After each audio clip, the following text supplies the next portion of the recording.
Bueno, pues vamos a llevar a cabo, como todos los días, de lunes a viernes, este diálogo circular. A ver, empezamos. Sara. Gracias, presidente. Buenos días. Preguntarle dos cosas. Uno, sale una grabación de un exalcalde perredista pues buscando bajar recursos federales para el tema del huachicoleo y apoderarse justo de esos programas sociales. ¿Qué información tiene usted y si también el alcalde de Villagrán estaría implicado, qué es lo que ustedes saben en estas reuniones de seguridad? Por otro lado, pues ayer ya finalmente se eligió a la ministra de la Corte y muchos cuestionamientos por ser el hecho de que es esposa del ingeniero Riobó. Yo quiero preguntarle si el ingeniero tiene alguna participación en su gobierno, sabemos que lo asesora en el tema de Santa Lucía, pero si ahora tiene algún cargo o ya no está dentro de su gobierno. Gracias. Bueno, acerca de la grabación, no tengo yo elementos suficientes. Si se comete un delito y hay pruebas, que se castigue a quien sea. No hay impunidad, sea quien sea. Ya, insisto, no es lo mismo. Ya no hay protegidos, no hay influyentismo. El que comete un delito debe ser castigado. Acerca de lo de la ministra, me da mucho gusto que el Senado la haya elegido para ocupar ese cargo honroso, ser integrante de la Suprema Corte de Justicia de la Nación. Es una mujer con preparación, con méritos, egresada de la UNAM, de la Escuela de Derecho de la UNAM, con maestría, con doctorado. Se ha desempeñado en cargos también relacionados con el Poder Judicial, con áreas de administración de justicia, y celebro que se haya decidido por ella de manera democrática. Quiero decirles también, porque todavía hay la idea de que el poder de los poderes es el Ejecutivo y el presidente. Quiero decirles que esto ya cambió. No hay línea. La línea es que no hay línea. Yo envío, como lo establece la ley, las propuestas al Senado. Les advierto en algunos casos, inclusive a los que voy a proponer, cuando los invito, les digo, te voy a proponer, pero no me voy a meter. Van a ser los legisladores, como lo establece la ley, los que van a decidir. Si aceptas así, adelante. A nadie le digo, vas a estar en la terna y eres mi preferida o mi preferido, y habla con tal senador que él te va a ayudar. Ya hablé yo con ese senador, ya le di indicaciones. Todavía más burdo, decían, ya lo instruí. Eso no, eso ya se terminó. Entonces, son los senadores los que resuelven. Y en el caso de estos nombramientos, estoy enterado, informado, porque me llega la noticia de que en el grupo de legisladores de Regeneración Nacional, cuando se tiene que tomar una decisión, que es el grupo mayoritario, hay una elección previa.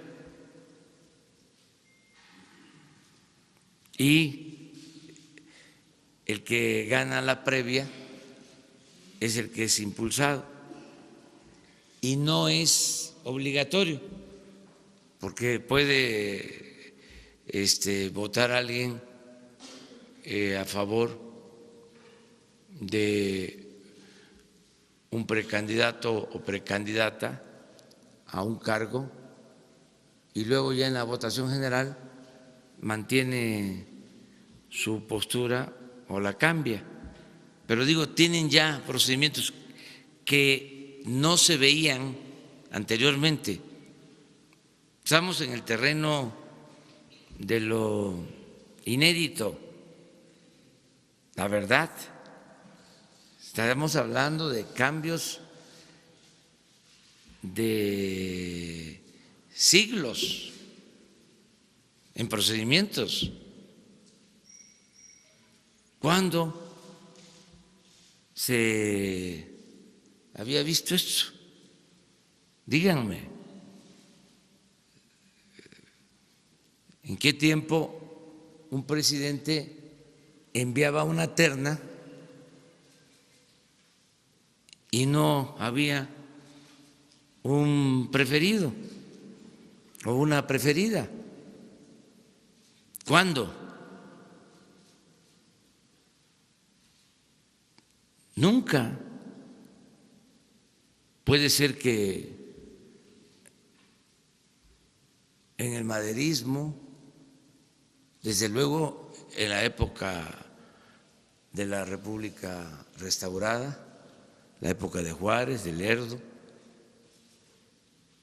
pero en el sexenio pasado, si yo era opositor cuando iban a integrar el Consejo de el INE y antes de que los nombraran,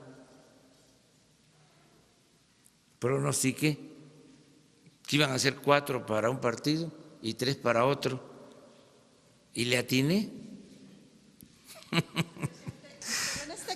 En este caso, sin demeritar la carrera de ella, que por supuesto puede tener mucha trayectoria, sin duda, lo que se cuestiona aquí es si realmente hay independencia o si no puede haber un conflicto de interés por este tema de que su esposo es asesor de usted. No tiene ningún cargo aquí, y sí me ha ayudado mucho, y él es un ingeniero también, con mucha capacidad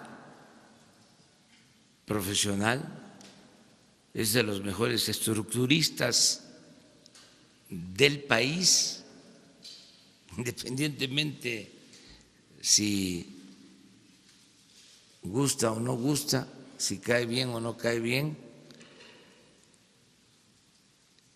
Yo lo conozco porque fue el que hizo el proyecto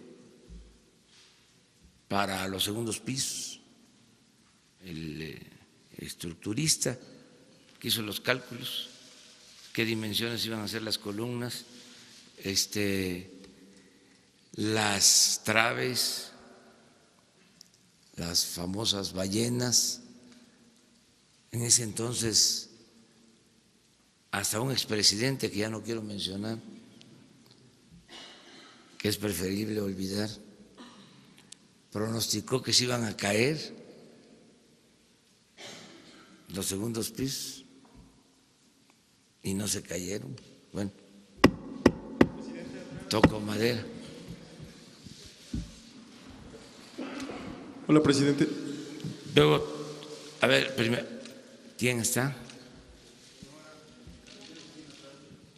¿No era acá Adelante. atrás? Adelante. Hola, presidente. Soy Agustín Velasco de Uno TV. Quisiera preguntarle sobre esta ecuación, esta fórmula que mencionó el lunes en su informe de los 100 días para regular el precio del combustible de la Secretaría de Hacienda. ¿Cuál es esta fórmula? ¿Por qué se ha retrasado como lo mencionó ese día? Tengo 3 preguntas. Esa sería la primera. La segunda es acerca de funcionarios, exfuncionarios de la Sedesol, que ahora han pasado al Banco del Bienestar, funcionarios ligados con Luis Miranda Nava, quien era el exsecretario de Desarrollo Social, y ahora están pues bueno, colaborando con el Banco del Bienestar. Específicamente le menciono los nombres, serían Samuel Toledo Córdoba, y también estaría colaborando bueno, él es uno, y también Lázaro Moguel, que serían los 2 ex colaboradores de Luis Miranda Nava que estarían ahora en el Banco del Bienestar. Y finalmente, presidente, ayer la Universidad Jesuita de Guadalajara publica un estudio acerca de una red coordinada de simpatizantes del presidente, de usted, que han pues bueno, implementado estrategias para atacar a la prensa cada vez que sienten que se le está cuestionando de manera injustificada.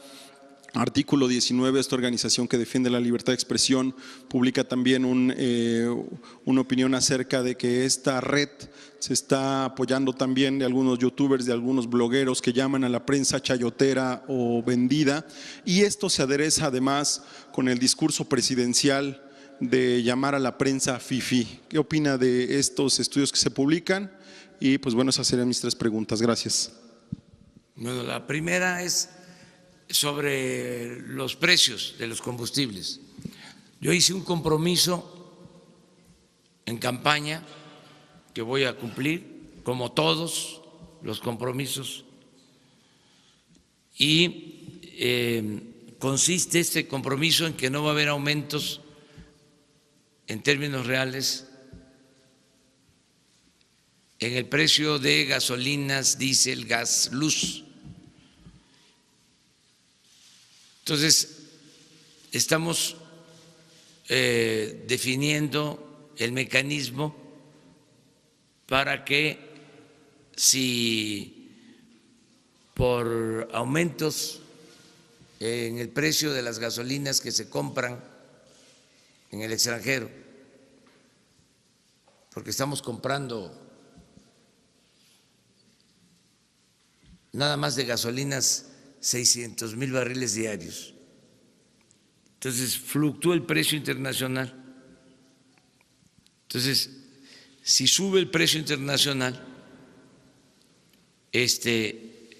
Pemex tiene que aumentar el precio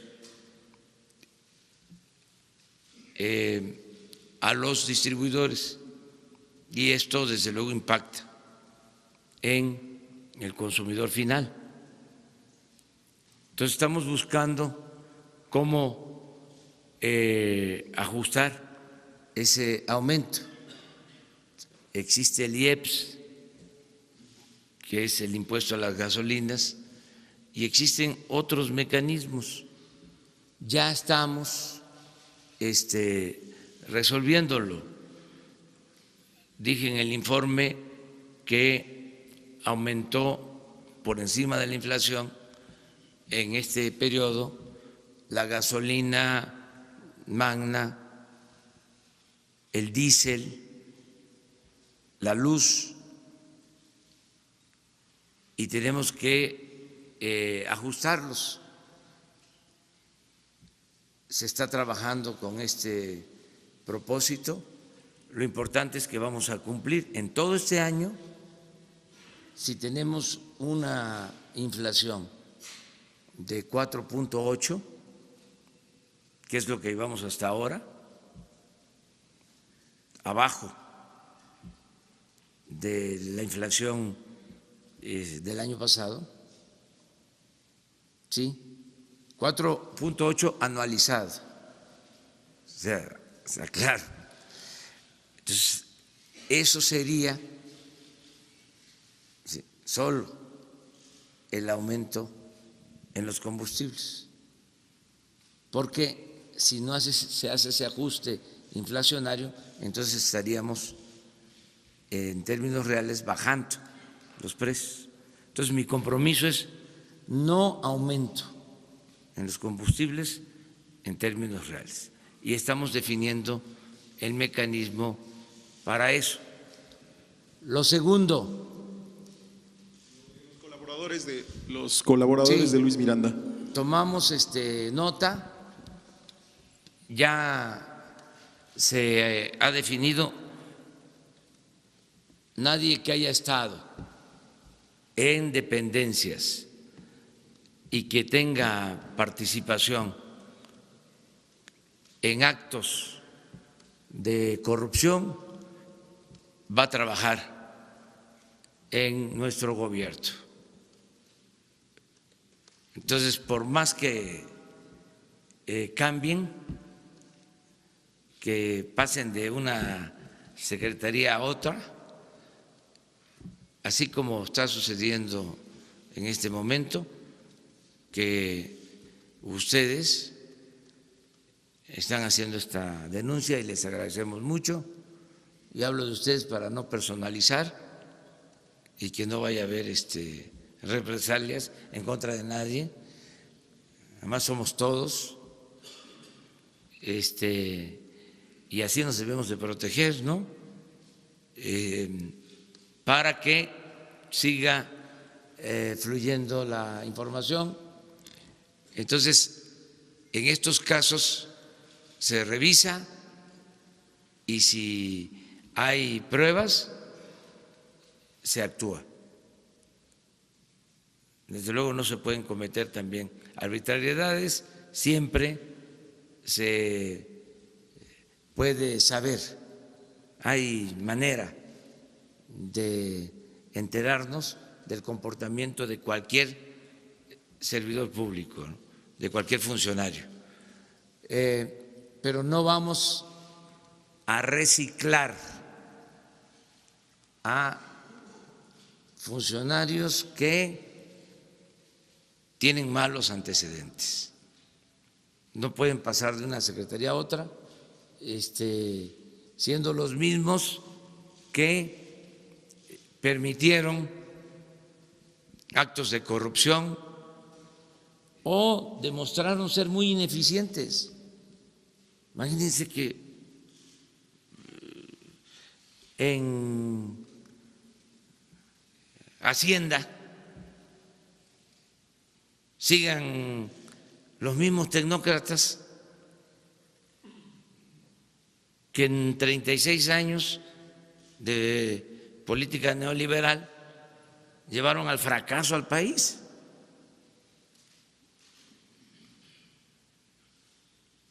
¿Cómo?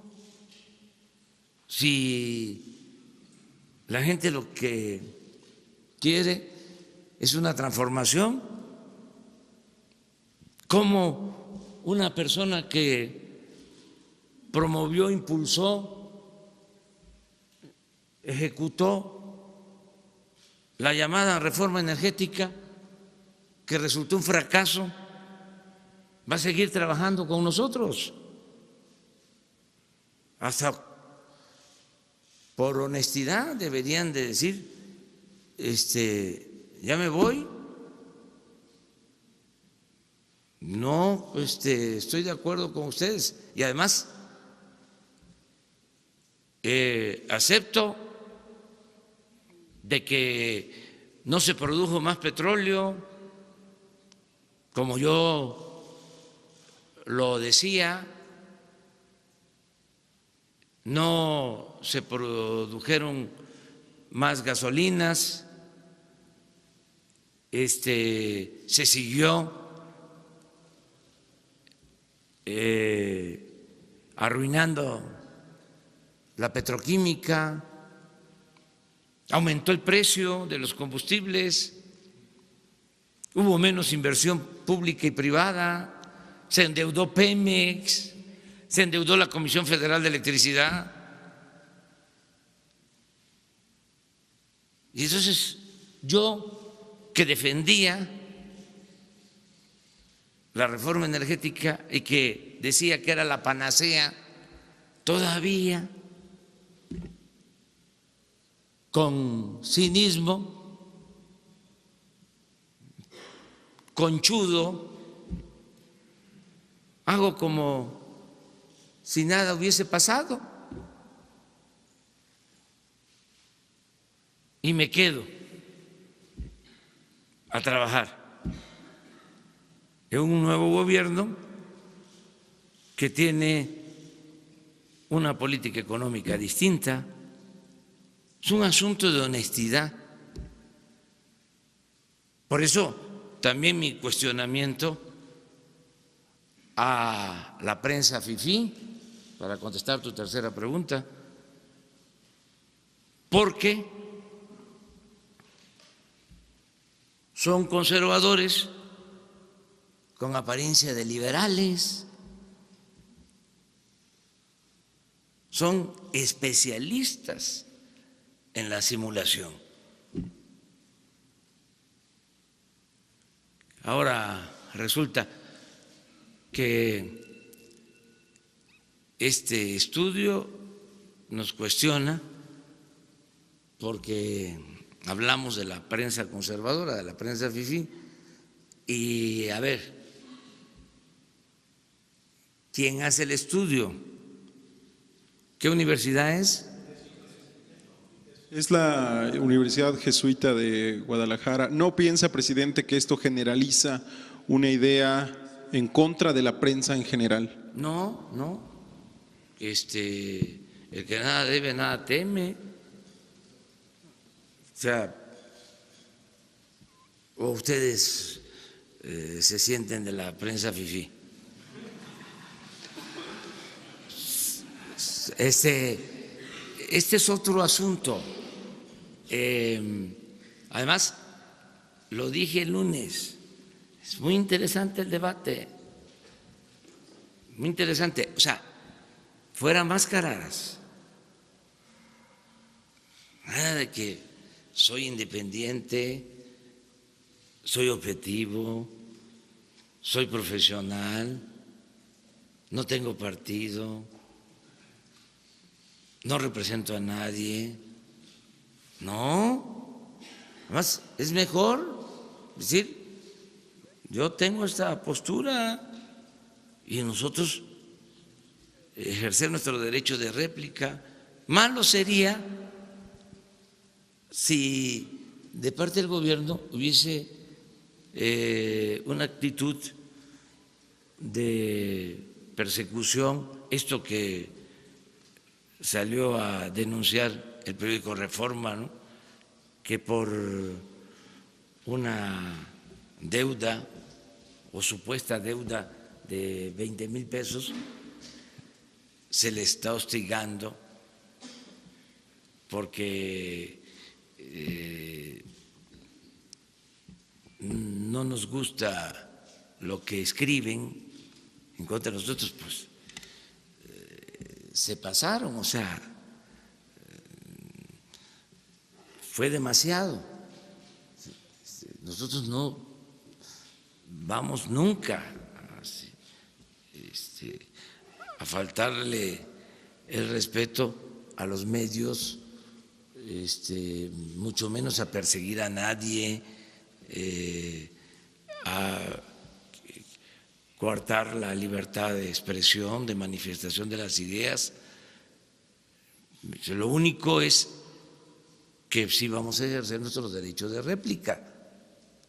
Y es interesante que haya este debate, que se dé esta polémica, porque así yo creo que todo el mundo actuamos con mayor responsabilidad, todo el mundo. Y qué bueno que salió el estudio, ¿sí? De esta universidad, pero no es cierto, o sea, que haya un grupo promovido por nosotros para defendernos en contra de los que nos cuestionan o nos critican, además con derecho y porque es legítimo. No existe eso. Nosotros no tenemos bots. Ese es el tema, o uno de los temas con el conservadurismo. ¿Saben cuál es la verdadera doctrina de los conservadores? La hipocresía. Todo lo que ellos hacen, piensan que lo hacen sus semejantes. Eso es característico del conservadurismo. Cuando las guerras sucias, ¿se acuerdan aquellos videos del populismo? Pues ya hay información de que sí estaban financiados por el conservadurismo. Bueno, me van a obligar ya, ni modo, me cuesta mucho trabajo a mí, les voy a entregar el estudio, se los voy a entregar. ¿Se acuerdan aquellos que fueron? Es un documental, El populismo en el mundo, el populismo, segundo capítulo, Argentina con Perón, el populismo en Venezuela y el populismo en México, ¿no? Con ya saben quién. Entonces, ¿se acuerdan de ese documental? A lo mejor aquí ya no lo podemos pasar, pero ahí lo recomiendo que lo vean. Pues ya se probó de que fue financiado por un grupo y aquí del país. Se pagó a una empresa para hacerlo. Entonces, que conste que ustedes lo plantearon. Señor, ya había comentado acá, sí. Señor presidente, son 3 preguntas. La primera, publicamos hoy una entrevista con el presidente del INAI, con el señor Francisco Javier Acuña. Él dice que hay un riesgo de, y eso lo dice él, hiperpresidencialismo, si es que los órganos autónomos se les sigue criticando desde esta tribuna. Su opinión acerca de esta consideración que dice el señor presidente del INAI a través de esta entrevista. La segunda, se emitió una suspensión provisional en Chihuahua por parte de un juez a las medidas del gobierno federal para retirar los recursos, a las estancias infantiles. Piden que se regrese al esquema anterior. Si nos puede también hacer un comentario acerca de esta definición de este juez y qué va a hacer el gobierno en este caso, si se va a acatar esta suspensión. Todavía sigue el proceso de juicio, de amparo evidentemente, pero mientras, ¿qué va a hacer el gobierno ante esta suspensión provisional? Y la tercera, señor, aquí habíamos comentado hace unos días acerca del delegado especial en Veracruz, que es el caso que documentamos varios, que estaba recibiendo un salario superior al suyo. Nada más para saber si ya se corrigió esto y si ya el salario de este funcionario ya no rebasa al del presidente de la República. ¿Qué información tiene al respecto, por favor? Bueno, lo primero es… lo de la entrevista del presidente del INAI, Sí. Francisco Javier Acuña. Sí, pues somos libres, voy a ejercer mi libertad siempre digo lo que pienso, responsablemente. Ayer hablábamos del caso de los jueces, que como nadie decía nada, podían liberar a cualquier presunto delincuente de manera impune. Si estos asuntos se tratan, se ventilan, ya se contribuye a que estas cosas no sucedan. Entonces, yo voy a seguir expresándome, manifestándome, denunciando todo aquello que considere ilegal, injusto, inmoral, todo lo que implique corrupción, les guste o no les guste. Por ejemplo, fíjense qué vergüenza para muchos que desde enero de 1994 hayan reformado el Código Penal para que no fuesen delitos graves hechos de corrupción y que en 25 años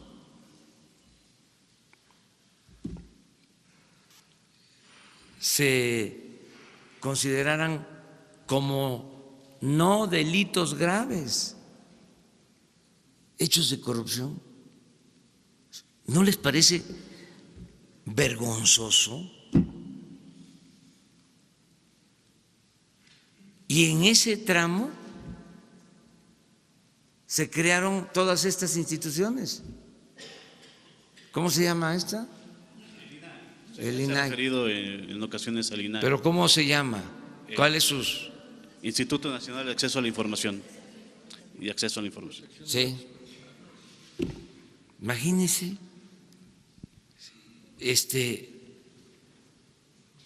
qué nivel de simulación en este periodo, que no era delito grave la corrupción, se creó el Consejo Anticorrupción y nadie dijo nada de que no se podía crear un Consejo Anticorrupción si antes no se modificaba la Constitución para convertir en delito grave hechos de corrupción, porque si no, ¿qué iban a hacer? No tenían dientes.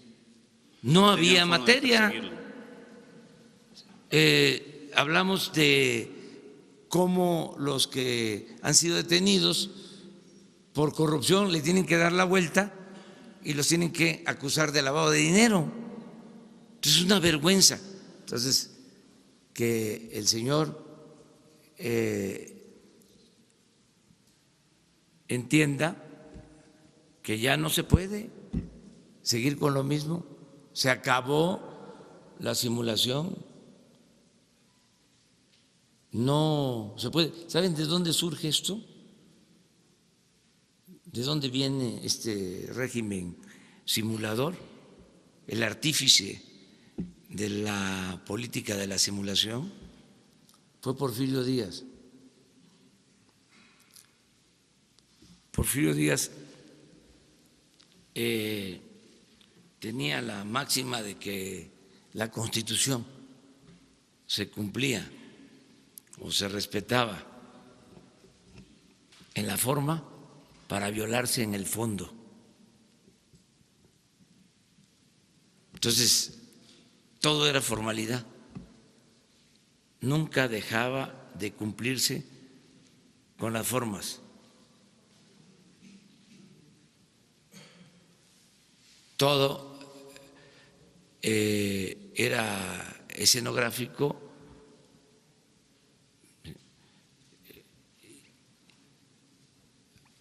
desde luego que habían elecciones, sí, pero se sabía por anticipado quiénes iban a ganar y se hacían las elecciones. Esa es la diferencia con Madero. Madero se enteraba por la prensa de quién había resultado triunfador, mientras Porfirio mandaba las listas con las famosas palomas mensajeras a los estados, y los gobernadores hacían lo mismo en sus territorios. Entonces, desde entonces, y la revolución no pudo con ese régimen, o sea, echó tantas raíces la antidemocracia, ese procedimiento, que no pudo la revolución destruirlo. Se avanzó en el terreno social, en lo económico, pero en lo político no. Esto de que dejó de estar don Porfirio, pero apareció doña Porfiria, es clarísimo. Y hasta ahora, hasta estos tiempos, imagínense modificar el Código Penal,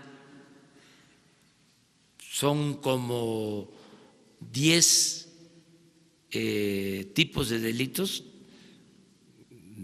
relacionados con la corrupción que dejaron de ser graves. Les voy a entregar mañana el estudio que hicimos, porque por sensibilidad siempre me parecía extraño, y en una de esas le pedí a un abogado amigo: oye, investígame cómo estaba antes y cuándo fue que se cambiaron las leyes. Y cuando me da el informe y veo en el 94, pues como lo dije ya, sin comentario, ajustaron el marco legal para poder robar impunemente, sin castigo.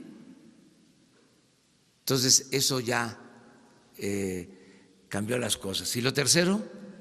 Bueno, venía lo de la suspensión a la medida de retirar los recursos. Se va a cumplir con lo que están ordenando los jueces, pero al mismo tiempo, cumpliendo con la ley, vamos a ejercer nuestro derecho a no permitir la falsificación de la realidad, a que no haya corrupción.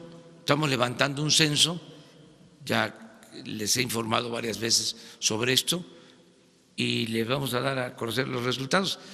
Les adelanto algo: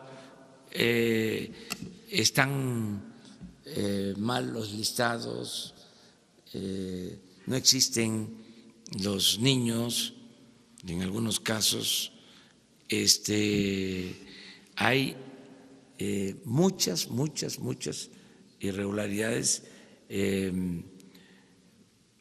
y actos de corrupción. Y la tercera era el salario del delegado de programas sociales en Veracruz.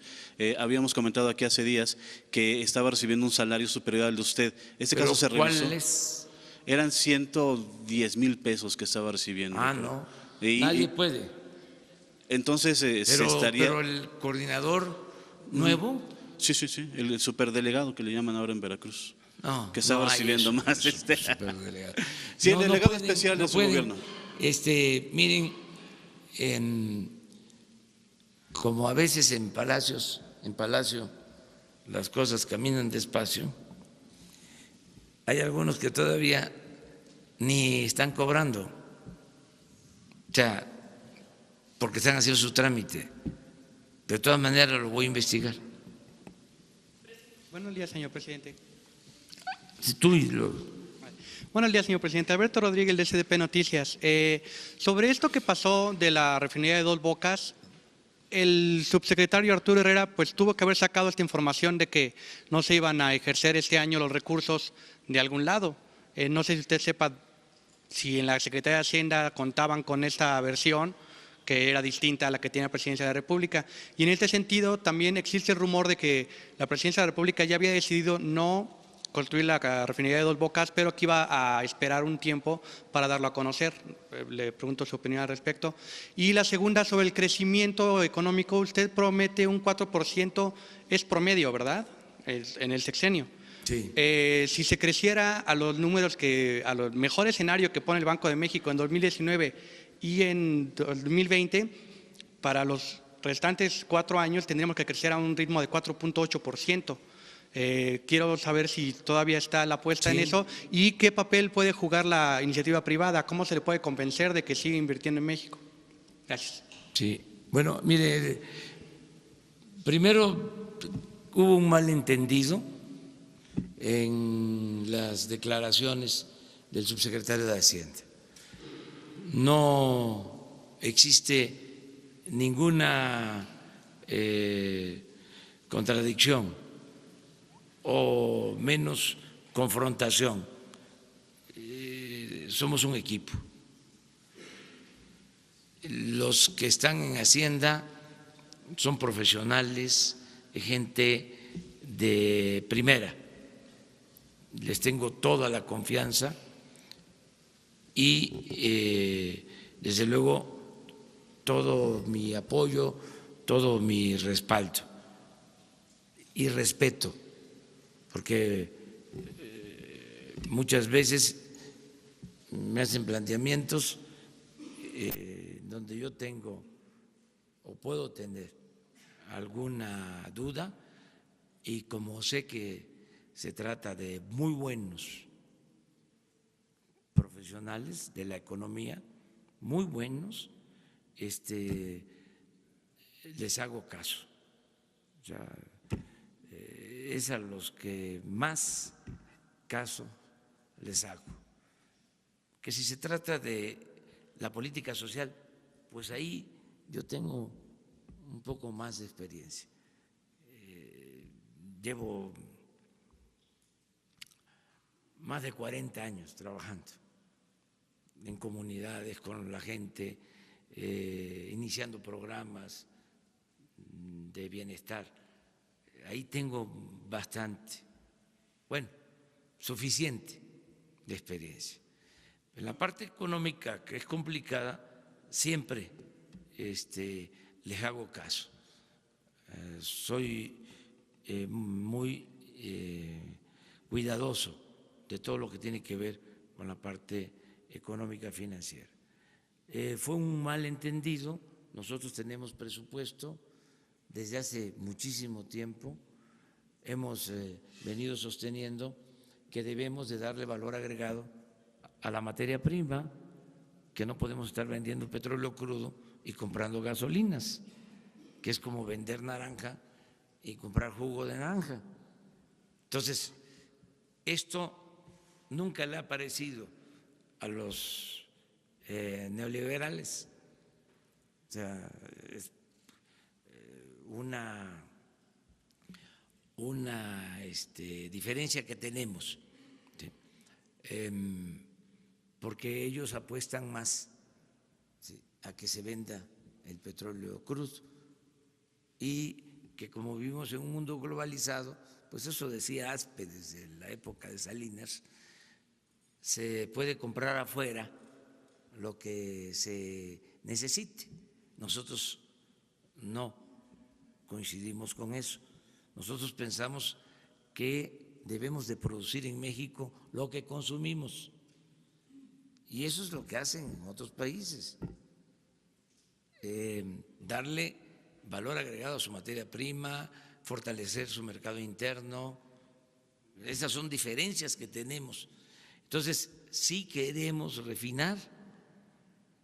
Lo que pasa que con la situación en que dejaron el país y al sector energético, pues ahora tenemos que producir petróleo, tener materia prima para poderla procesar, para poderla refinar y convertirla en gasolinas. Pero sí vamos a eso, vamos a la autosuficiencia, a que no se compre gasolina en el extranjero. Entonces, por eso la rehabilitación de las 6 refinerías y la construcción de la nueva refinería de Dos Bocas. Y está en el presupuesto de este año, 50,000 millones de pesos están presupuestados con ese propósito. Quedamos que en 3 años la vamos a terminar para utilizar todo el petróleo que se produce en la sonda de Campeche y en los campos petroleros de tierra de Tabasco, de Veracruz, y refinar ese petróleo en Dos Bocas.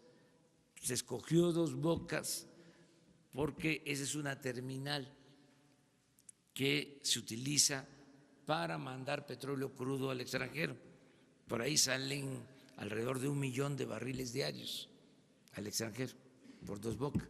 Entonces, como están las instalaciones, ahí es el sitio más adecuado para construir la refinería. Entonces, sí vamos a construir la refinería. Lo otro que planteabas. Sobre el crecimiento y sobre cómo convencer Sí. a los empresarios de que inviertan Sí. para llegar a esa meta. El crecimiento, está creciendo la economía poco y va a ir creciendo cada vez más, ¿sí? Y el promedio es 4% como meta en el sexenio, lo que significa que vamos a crecer cada vez más. No es una meta inalcanzable. Se nos olvida que antes del periodo neoliberal traíamos crecimientos mayores al 4% anual. Desde los años 30 hasta el 82, 50 años, México creció a una tasa promedio anual del 6%. 50 años, 5 o 6%. Lo mejor fue el llamado periodo del desarrollo estabilizador con Ortiz Mena, 6%, además sin inflación, sin devaluación. Tuvimos una economía más estable que la de Estados Unidos. Entonces, 6%. Llegan estos sabiondos con sus fórmulas aprendidas u ordenadas desde el extranjero, cambia la política económica, empiezan a transferir bienes de la nación a particulares y el crecimiento en 36 años, 2%, un rotundo fracaso, porque si descontamos el aumento en la población en estos 36 años, el resultado es prácticamente 0 crecimiento económico. Entonces, ¿cómo no vamos a poder lograr el doble de lo que ellos hicieron en 36 años? Ahora, ¿cómo se va a hacer? Eso es muy interesante. Primero, ellos no toman en cuenta que la corrupción inhibe el crecimiento. La corrupción impide el crecimiento. O sea, ellos no consideran esa variable, primero. Segundo, ellos no promueven el desarrollo, no promueven el crecimiento. En sus lecciones no aparece lo de la promoción del desarrollo. Ellos dan por hecho que si se ajustan variables macroeconómicas, ¿sí?, solo la mano invisible del mercado lo resuelve todo. Nosotros no estamos de acuerdo con eso. O sea, nosotros apostamos a promover el desarrollo. ¿En qué consiste esto en la práctica? Que si hay una empresa que está a punto de quebrar porque está siendo hostilizada por excesivos impuestos y se va a cerrar y van a quedarse sin trabajo, ¿sí?, 500, 600 trabajadores, hay que irla a ver y hay que ir a ver cómo se resuelve el problema. Para un tecnócrata eso no, eso es peccata minuta. Ellos andan acá, en las alturas. Entonces